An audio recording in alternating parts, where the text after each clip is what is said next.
Jest takie powiedzenie, wpaść jak jastrząb między kury i dokładnie to zrobiło MG na naszym polskim motoryzacyjnym podwórku. Oczywiście nie jest to naczelny jastrząb, którego bardzo dobrze znamy z Narodowego Banku Polskiego, aczkolwiek jest on aspirujący. Wywołał popłoch, strach oraz niemałe zamieszanie, no i atakuje ten pomalutku konający drób, któremu stale podcina skrzydła obrzydliwa Bruksela. Zapraszam serdecznie na test S9, czyli pierwszego 7-miejscowego hybrydowego SUV-a MG na naszych ziemiach.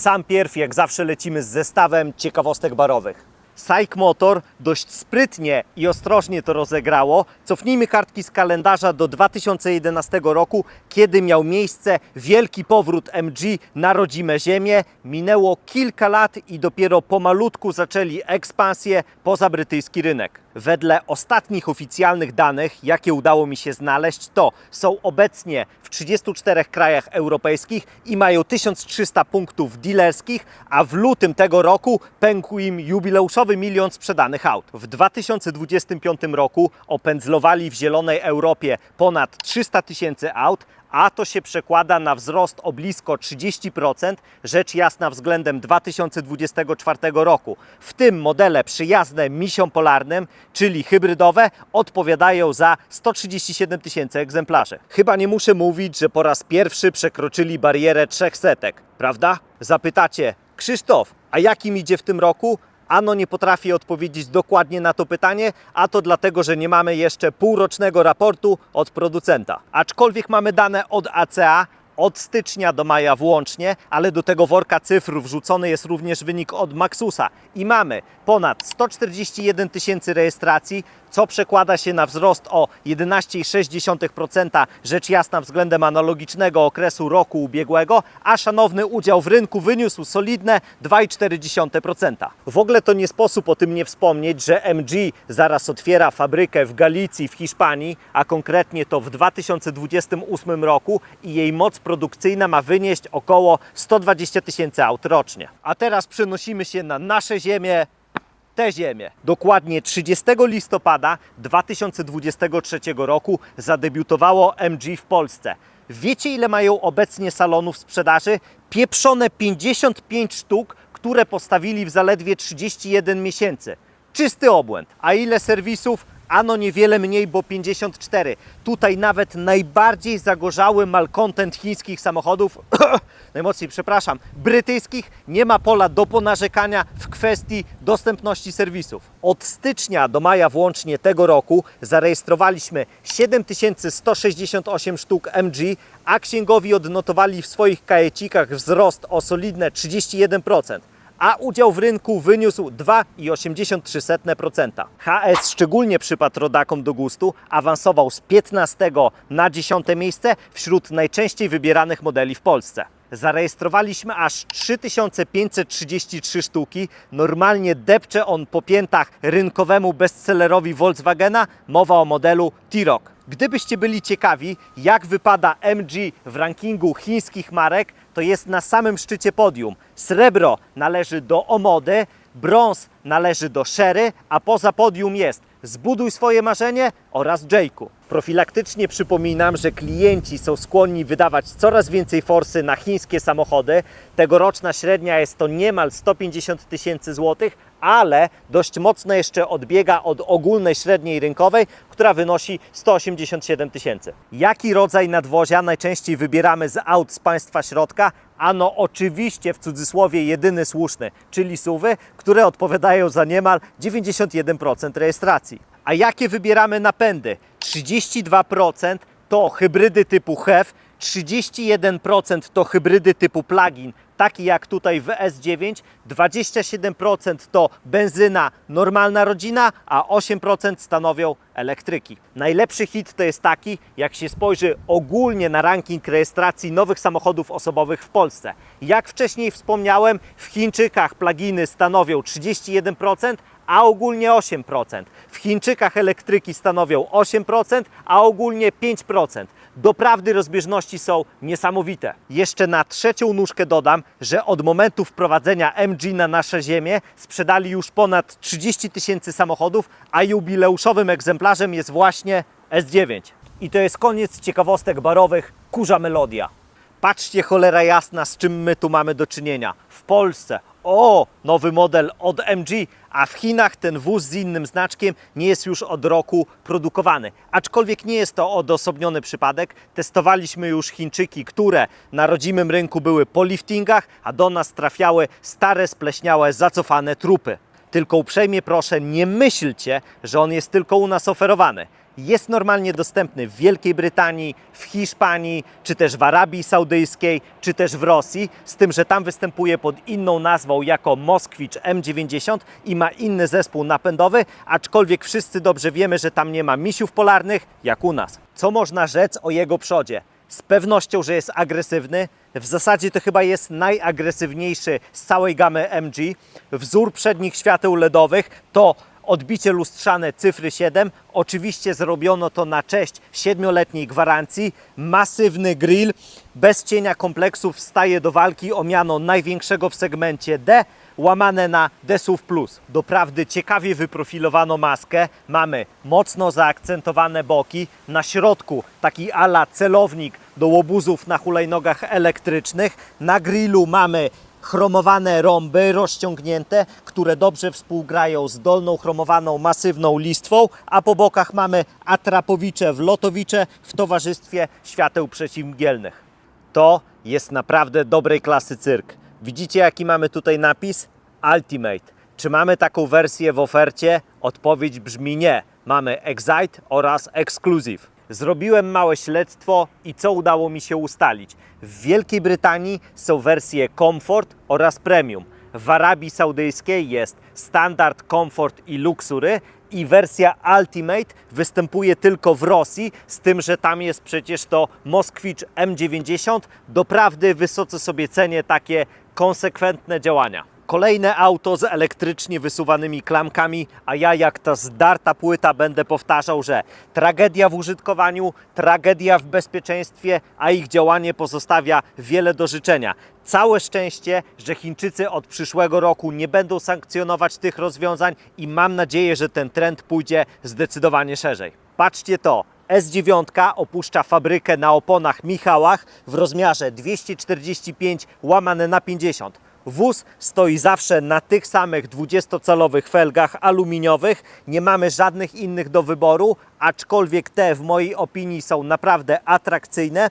Dwukolorowe, 5-ramienne z rozczapierzeniem z takimi trójkątnymi wstawkami. Trzeba przyznać, że tutaj naprawdę dużo się dzieje. Mamy dwie potężne listwy chromowane. Ta u góry jest przyozdobiona rąbami w różnych rozmiarach. Przednie oraz tylne światła dość mocno zachodzą na linię boczną auta. Tutaj też nie pożałowano rąbów. Co więcej, linia nadwozia jest mocno wyprofilowana tuż nad nadkolami. Kultywowanie przez producentów lakieru białego jako darmowego to kryminał. Apeluję do Was o ożywienie naszych ulic. W MG S9 jest do wyboru przepiękny zielony i to on powinien być w cenie.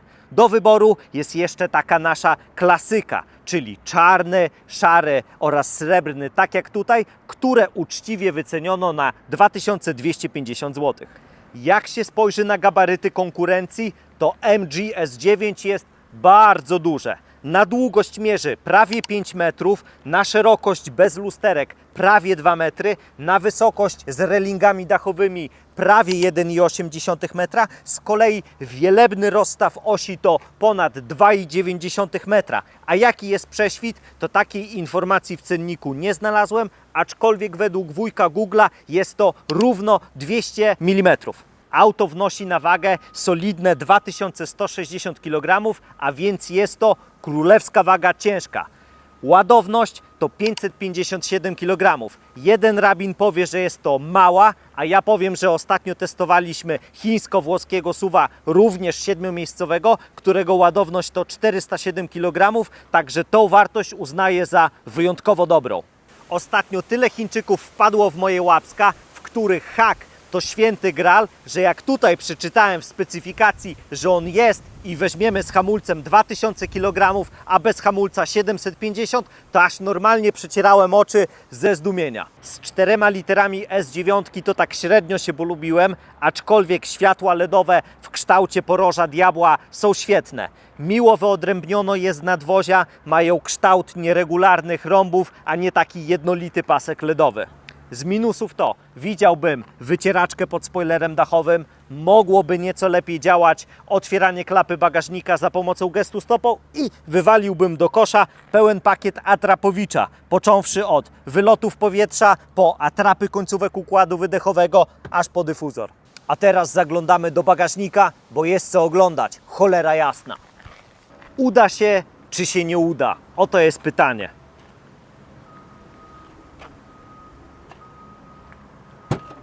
Za drugim razem. Co my tu mamy z dobrodziejstw? Są 4 uchwyty amelinowe, 2 plastikowe, lampka po prawej stronie, po lewej mamy gniazdo 12, a pod podłogą mamy schowek, w którym bez problemu się mieszczą 2 zestawy kabli, zestaw naprawczy, gaśnica, trójkąt, no i jest jeszcze trochę miejsca na jakieś klamoty. Pojemność to potężne 1026 litrów mierzone do linii dachu, a tak się prezentują tutaj 2 kabinówki. Proszę bardzo. Z rozłożonym 3. rzędem siedzeń do linii dachu mamy tutaj 332 litry. Żeby weszły tutaj 3 kabinówki i jakieś miękkie plecaki po bokach, to oparcia muszą być niemal pod kątem 90 stopni. 2093 litry. Po złożeniu 2. rzędu siedzeń mamy niemal idealnie płaską podłogę. Francja, elegancja, czy tam Wielka Brytania, Chiny. Przewieziemy tutaj bez problemu lodówkę, wersalkę na działkę, czy też pralkę. Pojemność zbiornika paliwa mierzy solidne 65 litrów. Powiem Wam, że osoby nie do końca zaznajomione z tą technologią, jak im mignie informacja w danych technicznych, że S9 w hybrydowym trybie mieszanym konsumuje 2,5 litra na setkę i sobie pomyślą, że są w stanie pokonać trasę na strzała z Polski do Chorwacji i z Chorwacji do Polski, to mogą się trochę zdziwić. Bateria LFP mierzy 23,2 kWh netto. Lipa lipińska, że nie przyjmuje prądu stałego, tylko prąd zmienny o mocy 11 kW. Obiecują nam zasięg na samym prądzie w cyklu mieszanym do 100 km, a jeśli jeździmy w mieście do 135. Czy to jest prawda, czy też nie, opowiem Wam o tym nieco później. Gdybym był handlowcem marki i miałbym wybrnąć z twarzą z tej kwestii, to rzekłbym, że jest to dobry typ baterii, ma długą żywotność, dobrze znosi ładowanie do 100% i ma ogrzewanie, co w zimę skróci nam czas ładowania i opcjonalnie mamy tutaj V2L, czyli możemy zrobić elektrycznego wegańskiego grilla. Czy mamy pod maską globalną optymalizację kosztów? Ależ oczywiście, że tak, jaśni mili Państwo, jest ukochana przez wielu 1,5-litrowa benzyna, którą wspiera silnik elektryczny, a w zasadzie to jest na odwrót. Jest to turbodoładowany motor 4-cylindrowy z bezpośrednim wtryskiem o astronomicznej mocy 142 koni mechanicznych i 230 Nm. Powiedzmy szczerze, że jest to taki termomix motoryzacyjny, a to dlatego, że zarówno napędza koła przednie, jak i też pełni rolę generatora prądu. Łączna moc układu to 299 koni mechaniczno-elektrycznych i 390 Nm. Całe to dobro trafia na przednie koła za pomocą przekładni jednostopniowej automatycznej. Słuchajcie, ja też należę do tego grona, że z radością widziałbym tutaj napęd znany z innych rynków, mianowicie 2-litrową benzynę z 9-biegowym ZF-em z napędem na wszystkie koła, ale mamy zamordyzm motoryzacyjny i albo się z nim pogodzimy, albo bierzemy taczki i wywozimy zieloną świtę wiadomo gdzie. Zapraszam serdecznie teraz na pokład, ale na sam przód posłuchamy, czy drzwi zamykają się z należytą kulturą, czy też brzmią jak blaszana brama garażowa.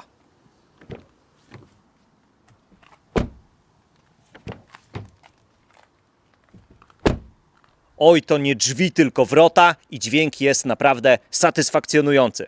Powiem Wam, że mózg mi rozwalili na kawałki, pismaki marki, tudzież marketingowcy. Wiecie, co to jest? Zapewne większa część z Was ma już w głowie odpowiedź, że jest to tak zwana skóra ekologiczna. Otóż nie. Otóż jest to tapicerka w stylu skórzanym. Sami przyznacie, że brzmi to wyśmienicie, ale wszystko popsuto tym. Jest to dekor drewnopodobny i znowu wchodzimy do tego worka udawania czegoś, czym nie jest. Moim zdaniem to również się powinno nazywać, że jest to dekor w stylu drewnianym i tą ekskluzywność jeszcze powinni podbić, podając, co to jest za rodzaj drewna, na przykład, że jest to jesion. Tak czy siak wyglądają naprawdę dobrze i elegancko. Góra jest miękko twarda, z ładnym przyszyciem. Poniżej mamy nielubiane przeze mnie oświetlenie ambiente. Klamka jest z takim ładnym, długim, pociągniętym dekorem. Są obudowy głośników od Bose. Tutaj jest taka jednolita, gładka, miękka struktura w okolicy podłokietnika. Jest niezłych rozmiarów kieszeń. No gra tutaj muzyka, a kiełbaski od Skolima. Nie mamy tutaj prądu w tylnej wersalce, aby wpuścić 2 razy 800 zł na trzeci rząd siedzeń, ale za pomocą jednego przycisku fotel jak rakieta się przesuwa i składa. Serio, jest to o niebo lepsze rozwiązanie niż te ekskluzywne elektryczne, w którym dzieciak zdąży nam pieszo uciec do innego województwa, zanim to się w ogóle odsunie.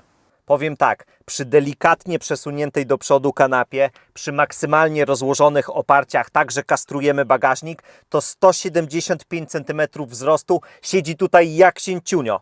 Owszem, uda trochę wiszą, ale jest to ilość miejsca w SUV-ie segmentu D największa, jaką widziałem. Z dobrodziejstw mamy przekonkretne okiennice, nawiewy dachowe, 2 lampki sufitowe, port USB typu A, są 2 uchwyty na napoje, miejsce na nasze smartfony, są 2 nawet głośniki. Za takie coś w Ryanerze to by kazali ekstra dopłacić. Żeby najlepiej zobrazować Wam możliwości przesuwania tylnej wersalki oraz regulowania kąta oparcia, to część zwana 60 jest maksymalnie przesunięta do przodu, a kąt oparcia jest na maksa spionizowany, a część zwana 40 jest maksymalnie odsunięta do tyłu, a oparcie jest ustawione w pozycji rozwalone jak żaba na liściu.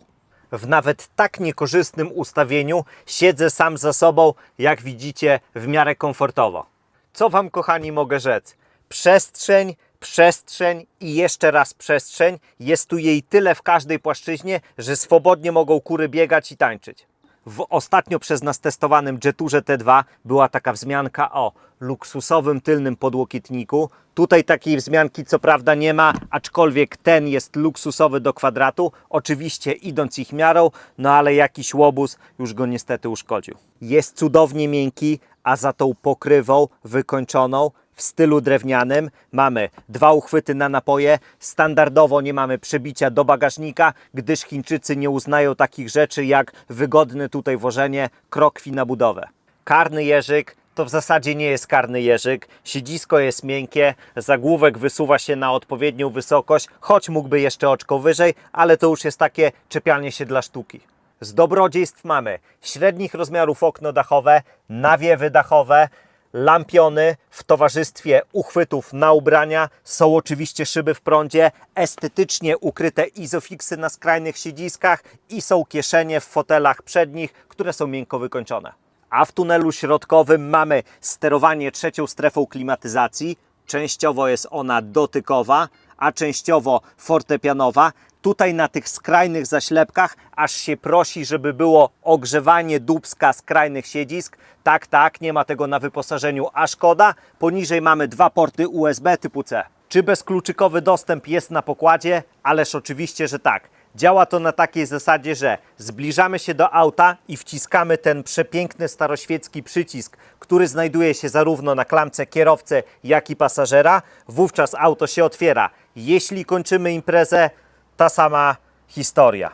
Cyk i wóz jest zamknięty. Czy przednie drzwi wykończono z faworyzacją? Niestety nie. Góra jest miękko twarda. Zapomnijcie o super komfortowym zimnym łokciu. Mamy za to ekstra zestaw klawiszy od centralnego zamka, sterowania szybami, sterowania lusterkami zewnętrznymi i jest jeszcze przycisk od wlewu klapki paliwa i nie wiedząc czemu jest on w kolorze czarnym i pasuje tutaj jak świni siodło.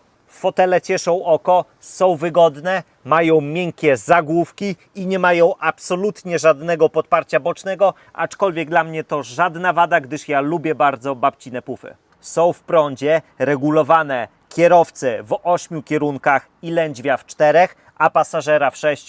Słuchajcie, to wcale tak często się nie zdarza w Chińczykach, że fotel pasażera jest jeszcze regulowany góra-dół. Podgrzewanie 3-stopniowe obu jest. Wentylacja 3-stopniowa obu jest. Masaże, a konkretnie to 8 programów jest i trzeba przyznać, że całkiem przyjemnie smyrają. Zapomniałbym, funkcja wygodnego wsiadania oraz wysiadania również jest i pamięć ustawień dla 3 kierowców. Widoczność w aucie w każdym kierunku jest bardzo dobra. Jeśli ktoś twierdzi inaczej, to jest zwykłą, kąśliwą, czepliwą świnią jadowitą. Elegancko widać całą maskę. Mamy masywne lusterka boczne. Nic nam nie ogranicza widoczności do tyłu. Wszystkie słupki nie są przesadzone, a w razie W to jeszcze mamy zestaw kamer 360. A teraz lecimy z wyśmienitym sucharem. Wiecie, po czym poznać, że nie jest to chińskie auto? Po tym, że kolumna kierownicy regulowana jest w 2 płaszczyznach. Niech ktoś zatrzyma tą karuzelę śmiechu, bo nie wytrzymie. Wieniec w stylu skórzanym, pomimo że nie ma najlepszego okrągłego kształtu, to całkiem przyjemnie leży w dłoniach. U góry jest spłaszczony, jak również u dołu. Ma perforacje po bokach, fajnie wyprofilowane górne wąsy, eleganckie czarne przeszycia, ale jest to wysokiej klasy skandal, że nie jest on ogrzewany. Ogromny plus za fizyczne przyciski oraz joysticki. Szkoda, że nie jest wykończone to w stylu innych klawiszy a la drogocenne kruszce, ale nie można mieć wszystkiego przecież, prawda? Lewy kciuk odpowiada za obsługę tempomatu adaptacyjnego oraz przypisaną funkcję ulubione. Obecnie mam tutaj ustawione intensywność pracy rekuperacji, a że są 3 stopnie, to bardzo fajnie i użyteczne. Z kolei prawy odpowiada za dyskusję z autem, częściową obsługę cyfrowych zegarów, kolejną przypisaną funkcję ulubione i joystick jest od audio. 12 i 3-calowe cyfrowe zegary są takie w porządku. Do wyboru mamy 3 motywy, które w zasadzie są bardzo podobne do siebie. Chodzi mi o to, że nie mamy tutaj żadnych spektakularnych wizualnych zmian. Sami zobaczcie. Pierwszy tryb prędkość, ten jest mapa, z tym, że teraz po środku nie widać mapy i ostatni jest to inteligentna jazda. Popieprzony, zarazem fajny jest za to ten panel dotykowy do ustawień wysokości świateł i od włączania tudzież wyłączania świateł przeciwmgielnych. W tym samym rozmiarze dotykowe centrum dowodzenia, pomimo że ma szereg plusów, to w mojej opinii działa za wolno. W liftingu powinni wymienić tutaj koniecznie piec operacyjny. Z plusów to jest naprawdę ładna szata graficzna, są banalnie proste w obsłudze, no tutaj śmiga się po ustawieniach pojazdu naprawdę raz, dwa, jest bezprzewodowy Apple CarPlay oraz Android Auto, a kamery 360 są powiedzmy, że niezłej jakości, a to dlatego, że ekran jest mały i tak naprawdę nie widać tutaj za dobrze pikselozę. Fortepianu nawet nie komentuję, bo jest wspaniały. Gramy tutaj nutki, menu główne, ustawienia klimatyzacji, intensywność pracy, nawiewów, światła awaryjne, grzanie przedniej szyby, grzanie tylnej szyby, włączanie klimy, tryb auto. Do ideału brakuje tutaj tylko klawiszy od zwiększania oraz zmniejszania temperatury. Ogólny wygląd kabiny, deski rozdzielczej, kolorystyka. W pierwszym kontakcie myślałem, że to jest taki trochę Don Wassel style, ale po czasie stwierdziłem, że się myliłem. Może nie jest to szczyt elegancji, ale na pewno też nie jest to wieś tańczy i śpiewa. Ore, ore, szabada, bada, amore. W ogóle to zapomniałbym Wam powiedzieć, że mamy tutaj tańczące nawiewy w środkowej części deski rozdzielczej, jak u mnie w Lexusie LS-ie. To jest naprawdę coś wspaniałego. Tunel środkowy, choć jest cały twardy, z wyjątkiem podłokietnika, to jest bardzo przyjemny dla oka. Lecąc od góry mamy 2 tacki na nasze smartfony. Po prawej stronie, nie wiedząc czemu, jest ładowarka indukcyjna, aczkolwiek jest niewielkiej mocy, ale nie znam wartości od producenta. W ponad pół godziny niczym nieobciążony telefon naładowało mi ledwo 8%. Jest wygodny lewarek, selektor do wyboru trybu jazdy, a mamy ich aż 4. Normal, Sport, Indywidualny oraz Eco, elektryczny rękaw, Auto Hold, a pod roletą w stylu drewnianym. Mamy 2 uchwyty na napoje oraz niewielką kieszeń. Podłokietnik, jak wcześniej wspomniałem, jest miękki, aczkolwiek nie skrywa żadnych dobrodziejstw, ani nie jest też klimatyzowany. Klimatyzowany za to jest schowek przed pasażerem. A pod pływającą konsolą mamy 2 porty USB typu C oraz gniazdo 12. Nagłośnienie od Bose z 12 głośnikami, przyznam szczerze, że mnie trochę rozczarowało, a jak sobie przypomnę zestaw z Jetura T2, tylko że od Soniacza, no to rozczarowanie jest do kwadratu. Tylko nie zrozumcie mnie źle, to nie jest tragedia, znam o wiele gorsze zestawy, ale brakuje mu basu, głębi, sceny muzycznej, dźwięk jest taki trochę płaski i sztuczny. No i dobra, jedziemy teraz na nasz stały odcinek, sprawdzić wyciszenie, konsumpcję paliwa na rozładowanej baterii, przyspieszenie od 0 do 100 km na godzinę, a jak się później jeszcze nam uda, to zobaczymy, jak to wypada z naładowaną baterią.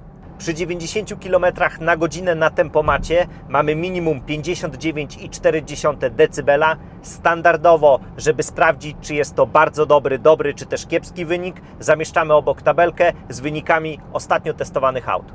Korzystając z okazji, weryfikujemy konsumpcję paliwa znów drogiego cholera jasna na tempomacie. Powiem Wam, że ja uwielbiam te magiczne cykle, kiedy to cena baryłki ropy na świecie rośnie i odbicie na pylonie mamy za pociągnięciem magicznej różdżki w okamgnieniu, a jak spada, to jest brak reakcji i magiczna różdżka przestaje działać.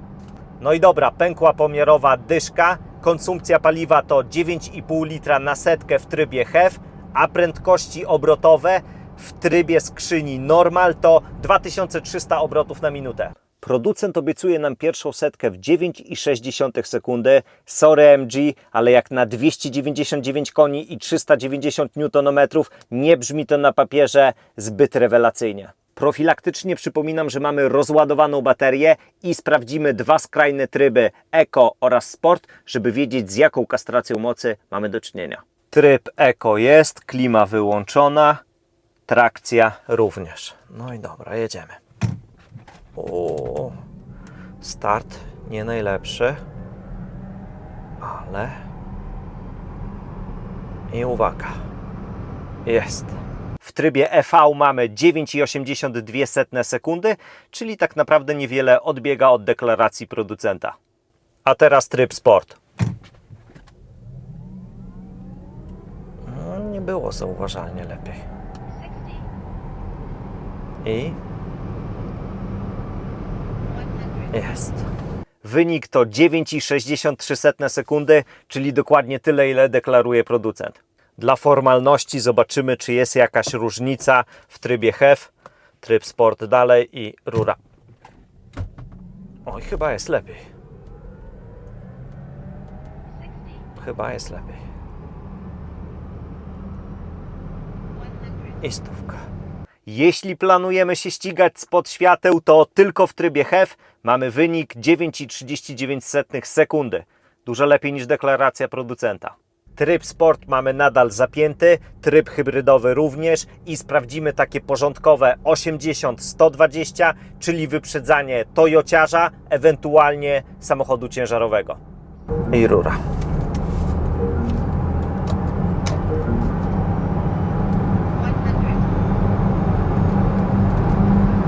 I jest. Czas to 6,52 sekundy. Tempomat ustawiamy na złoty 20 i mierzymy wyciszenie oraz konsumpcję paliwa. Przy 120 mamy minimum 60,7 dB.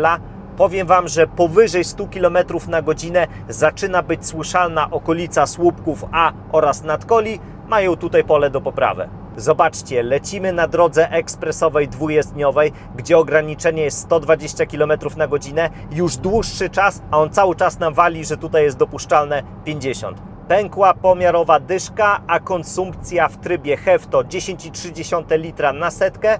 z kolei prędkości obrotowe w trybie normal to 3100 obrotów na minutę. Ktoś tutaj na pokładzie MGS-9 jest bezczelnym kłamcą, ale nie udało mi się zweryfikować dokładnie kto, a to dlatego, że auto jest za krótko w moich łapskach. Podają, że bateria netto ma 23,2 kWh, wyjeździłem dwie i za pierwszym razem na samym prądzie udało mi się pokonać lekko ponad 106 km, a za drugim ponad 110, zanim załączył się silnik spalinowy. W pierwszym przypadku komputer wskazał mi zużycie 15,7 kWh, a w drugim 16,8, kiedy pokonałem większy dystans. Gdzie tu jest logika? I teraz moje pytanie brzmi, czy komputer kłamie ze wskazaniem, czy też może on zostawia sobie tak duży bufor kilowatogodzin, aby nie tracić pary?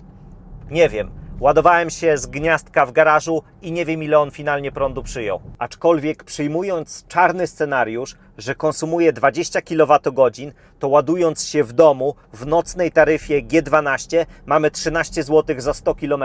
Jak dla mnie rewelacja. Pierwsza trasa to 60 km w aglomeracji miejskiej zgodnie z przepisami z włączoną intensywną rekuperacją, a 40 km na drodze krajowej jednojezdniowej, gdzie nie przekraczaliśmy 100 km na godzinę, a druga trasa to 80 km na drodze krajowej jednojezdniowej, gdzie również nie przekraczaliśmy 100 km na godzinę i 30 km w aglomeracji miejskiej. Podsumowując, ta obiecana stówka się sprawdzi w wariancie stricte miejskim, jak również jeśli mieszkamy gdzieś pod miastem. Wiecie, jaka naszła mnie refleksja podczas testu tego wozu a propos asystentów? Że to mi trochę przypomina sytuację, którą często serwują nam politycy, że wprowadzą coś, co jest nie do końca przemyślane i dobrze działa, później się z tego wycofują, a później ogłaszają wielki sukces. Mamy tu szereg asystentów, w których jest konkretne pole do poprawy. Mam tutaj na myśli chociażby system rozpoznawania znaków drogowych, czy też asystent utrzymania pasa ruchu. I później producent daje nam możliwość za pomocą jednego przycisku wyłączenia ich wszystkich i później my, klienci, zachwycamy się tym, jakież to jest wspaniałe. MGS-9 prowadzi się jak taki typowy elektryk, czyli natychmiastowa reakcja na gaz, liniowość i brak szarpnięć.